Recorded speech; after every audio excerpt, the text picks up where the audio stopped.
नमस्कार. तर अबीर गुलाल या मालिकेच्या आजच्या भागात आपण पाहणार आहोत की अगस्त्यने सर्व खरं सांगितल्यामुळे सुलक्षणाताईच्या मैत्रिणी सुलक्षणाताई आणि शुभ्रावर खूप चिडलेल्या असतात. आता कल्पना शुभ्राला म्हणते की बाई आतापर्यंत किती शांत होती, आता खरं बाहेर पडलं ना की कशी चुरूचुरू बोलायला लागली. शुभ्रा रागाने म्हणते की आईसाहेब आता हे खरंच खूप अति होत आहे प्लीज तुम्ही बोला काहीतरी. जयश्री म्हणते की काय बोलणार आहे, ती तोंडावर पडला आहात तुम्ही दोघी. कणिका सुलक्षणाताईंना म्हणते की सुलक्षणा निवड चुकली बाई तुझी, काय बघून ही सून निवडली तुझं तुलाच माहिती, मला तर विश्वासच बसत नाही की तुझी निवड चुकली.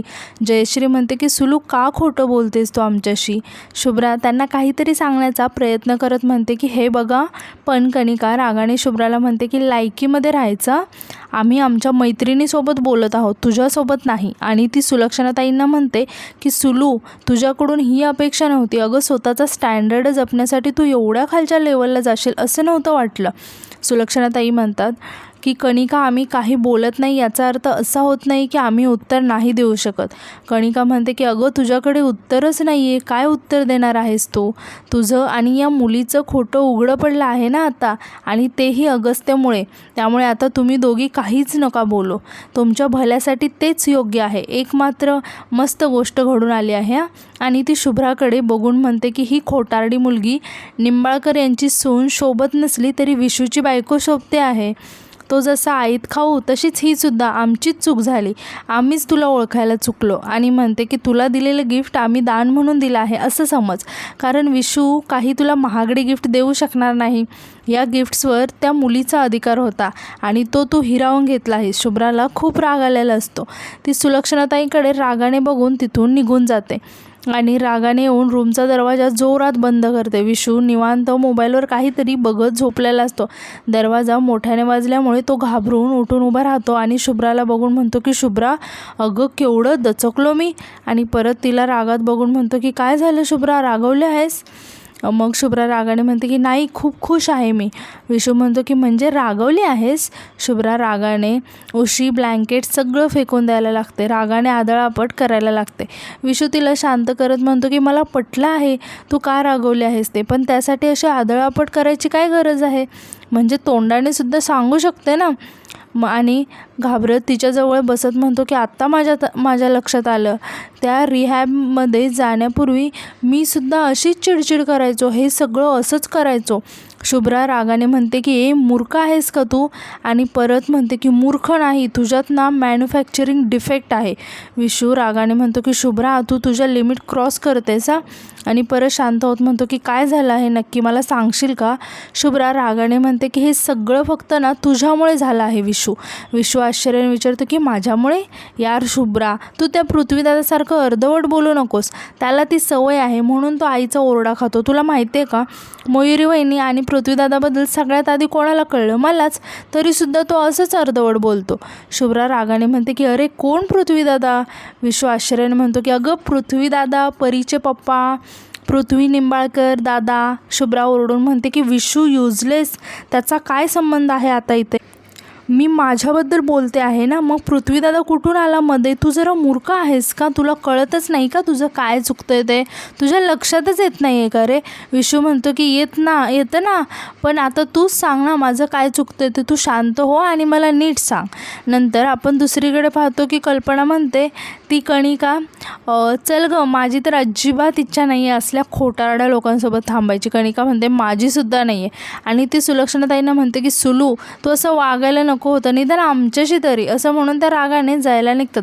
सुलक्षणाताई म्हणतात की आमचं ऐकून तरी घ्या. कणिका रागाने म्हणते की खूप ऐकून घेतलं तुझं, पण आत्ता नाही आणि आता पुढचे काही दिवस आम्हाला फोन नाही केलास तरी चालेल. जयश्री म्हणते की सुलू तुला मैत्रीण म्हणून घ्यायची सुद्धा आम्हाला लाज वाटते. सुलक्षणाताई म्हणतात की खरं म्हणजे ही शुभ्रा. जयश्री सुलक्षणाताईंना थांबवत म्हणते की आम्हाला इच्छाच नाही आहे तुमच्या सासू सुनेमध्ये पडायची, तू आणि तुझी ती खोटारडी सून काय गोंधळ घालायचा आहे तो घाला. कल्पना रागाने म्हणते की सुलू खरंच तू चुकली आहेस, आता तुझ्याबरोबर मैत्री ठेवायची की नाही याचा आम्हाला विचार करावा लागेल. असं म्हणून त्या तिथून निघून जातात. सुलक्षणाताई त्यांना थांबवण्याचा प्रयत्न करत असतात पण त्या काहीही न ऐकून घेता तिथून निघून जातात. सुलक्षणाताईंना श्रीचा खूप राग आलेला असतो आणि त्या स्वतःशीच म्हणतात की श्री अगस्त्यकडे बघून आम्ही काही बोललो नाही आहे, पण आता तुझ्या नावावर कायमची फुली. आता नंतर दुसरीकडे आपण पाहतो की अगस्त्य थोडासा नाराज असतो आणि त्याला रागही आलेला असतो की तेव्हाच तिथे श्री त्याच्यासाठी जेवण घेऊन येते आणि ती अगस्त्याला म्हणते की अगस्त्य जेवून घे. अगस्त्य श्रीच्या हातातील ताट घेऊन बाजूला ठेवून देतो आणि श्रीला बसायला सांगतो. श्री म्हणते की अगस्त्य माझं ऐकून तरी घे. अगस्त्य म्हणतो की काही ऐकायचं नाही आहे मला, तू माझं ऐकणार आहेस कळलं का? आणि विचारतो की का सहन केलंस हे सगळं? माझं जे कानावरती पडलं ना ते अत्यंत चुकीचं होतं आणि तू सगळं ऐकून घेतलंस. तू माफी मागायला नव्हती वाकलीस, तुला त्यांनी नाक घासून माफी मागायला लावली. कशासाठी? श्री तू काहीच का नाही बोलली? तुझी चूक नव्हती ना, मग तू का नाही बोललीस काय? मग श्री अगस्त्याचा हात हातात घेत म्हणते की अगस्त्य जिथे गरज होते ना तिथे मी माझं मत मांडलं आणि माझं म्हणणं मांडलं.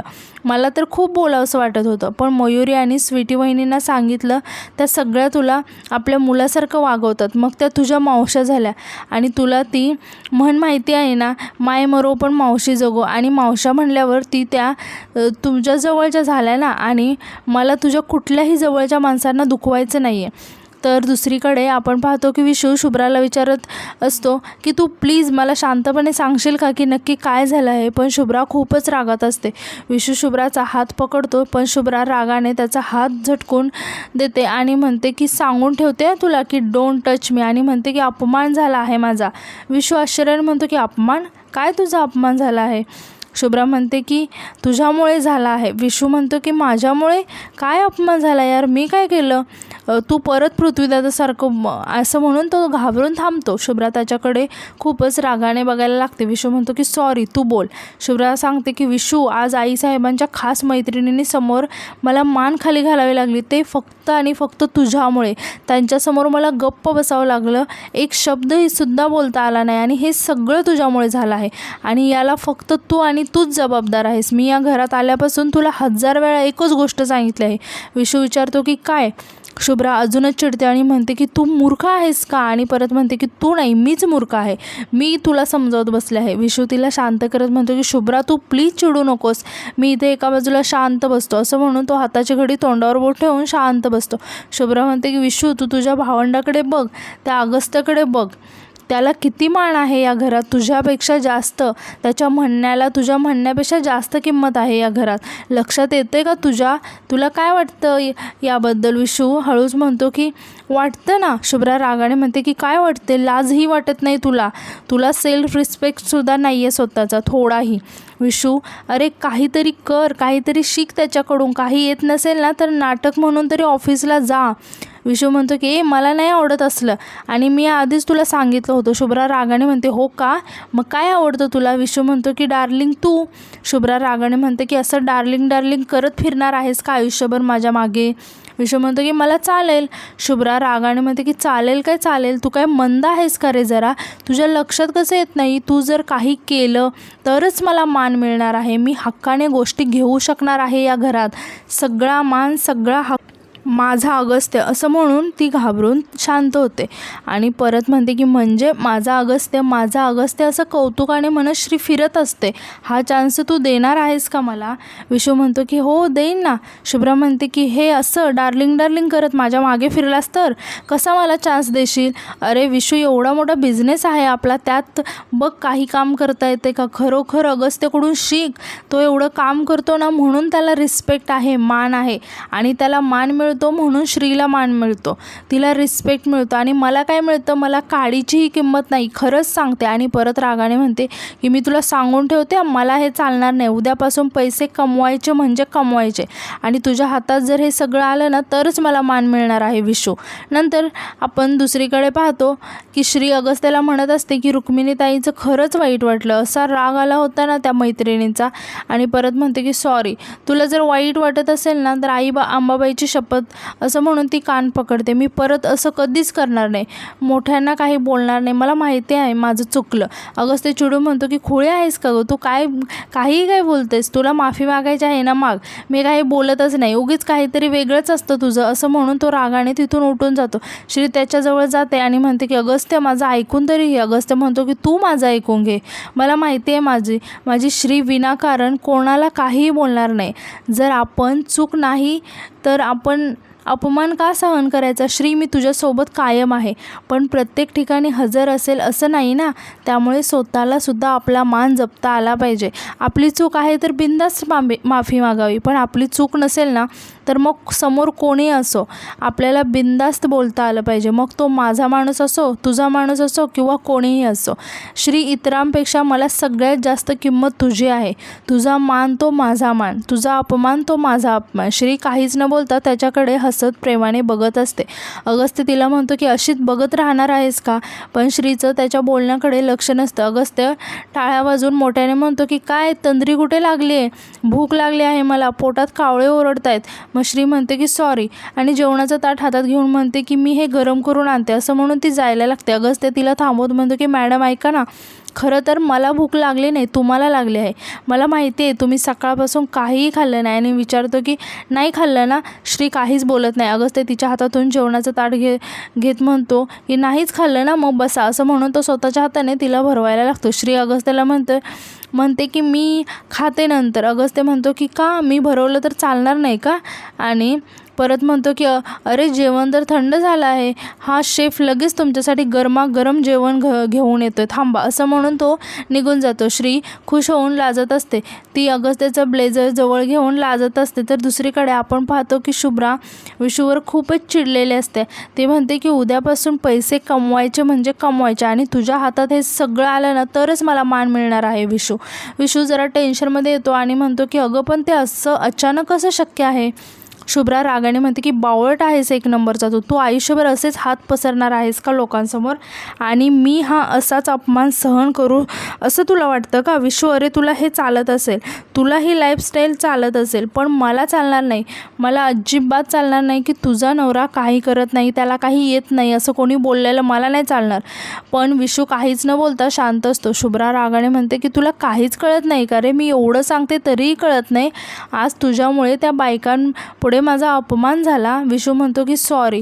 पण शुभ्रा तू प्लीज चिडू नकोस, तू शांत हो. शुभ्रा ओरडून म्हणते की सॉरी काय सॉरी, परत तेच. विशू, तुला कळतच नाही आहे का मी काय म्हणते? तू मंद आहेस का तू?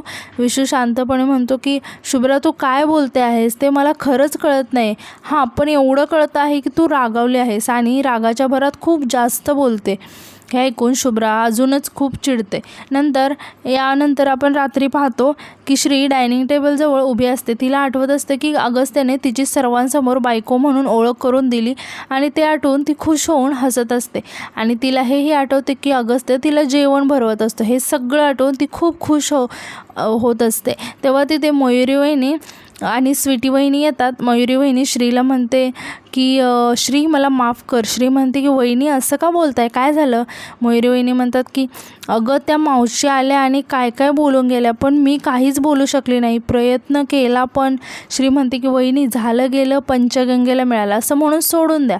स्वीटी वहिनी म्हणतात की श्री तसं नाही, आम्हाला वाईट याचं वाटतं की जे आमच्यासोबत घडलं ते सेम तुझ्यासोबतसुद्धा तेच घडत आहे. श्री मला वाटतं की मम्मीजीने तुला बहू म्हणून नाही स्वीकारलं. श्री थोडासा विचार करते आणि म्हणते की वहिनी कसं आहे, असणं आणि वाटणं यामध्ये फरक आहे ना. मला खात्री आहे एक दिवस बाईसाहेब स्वतःहून मला सून म्हणून आणि परत थांबते आणि म्हणते की आपल्या तिघींना सून म्हणून स्वीकारतील. कसं आहे, हाय अंबाबाईची साथ तर कशाला उद्याची वाद, विश्वास ठेवा माझ्यावर. यावर मयुरी वहिनी म्हणतात की श्री अशी कशी गं तू, या गोष्टींबाबत सगळ्या गोष्टींबाबत किती पॉझिटिव्ह असतेस गं तू. मग श्री म्हणते की घ्या आता अगस्त्य पण सारखं असंच काहीतरी म्हणत असतो. आता स्वीटी वहिनीसुद्धा श्रीला म्हणतात की पण श्री तू खरंच खूप लक्की आहेस हा. यावर श्री म्हणते की का? तितक्यात तिथे शुभ्रा येते आणि त्यांचं सगळं बोलणं ऐकायला लागते. आता स्वीटी वहिनी म्हणतात की का म्हणजे तुझ्यावर एवढं प्रेम करणारा, तुला सांभाळणारा असा नवरा नशीबवाल्यांनाच मिळतो. हे ऐकून शुभ्राला खूप राग येतो आणि ती रागाने श्रीकडे बघत असते. मग स्वीटी वहिनी म्हणतात की हां म्हणजे आमचे नवरे पण आमच्यावरती प्रेम करतात, इज्जत पण करतात, पण तसा स्टँड नाही घेतला जसा अगस्त्य भैयांनी आज तुझ्यासाठी घेतला. आणि मयुरी वहिनींना म्हणतात की भाभी एक गोष्ट नक्की आहे की अगस्त्य भैयाचं श्रीवर खूप प्रेम आहे. हे ऐकून शुभ्राला खूप राग येतो. शुभ्रा विचारात पडते की काय बोलतायत हे खरंच अगस्त्याचं श्रीवर इतकं प्रेम आहे? पण मग मला का असं वाटतं की त्यांच्यात नॉर्मल नवरा बायकोसारखं नातं नाही आहे. पण हा कधी कधी असं वागतो, त्याने काहीच कळत नाही आहे मला. हा खरंच प्रेमात नाही आहे ना? नाही, तो श्रीच्या प्रेमात असून चालणारच नाही. आणि जर का तसं असेल ना, तर त्याला आत्ताच कंट्रोलमध्ये ठेवायला हवं, नाहीतर माझ्यासाठी खूप अवघड होईल. नाही शुभ्रा, या दोघांना एकत्र होऊन चालणार नाही. आता यानंतर आपण दुसरीकडे पाहतो की अगस्त्य त्याचा बिछाना लावत असतो. तितक्यात तिथे शुभ्रा येते आणि अगस्त्यकडे बघून स्वतःशीच म्हणते की हा असा वेगळा बिछाना का लावतोय, म्हणजे. आणि ती विचार करत म्हणते की ओ, म्हणजे हे वेगळे झोपतायत, तर ग्रेट, म्हणजे माझा अंदाज खरा होता. तर श्री आणि अगस्त्य लग्न होऊनही वेगळे राहतात, म्हणजे माझं काम सोपं झालं आता, असं म्हणून ती हसायला लागते. आणि आजचा भाग इथेच संपतो.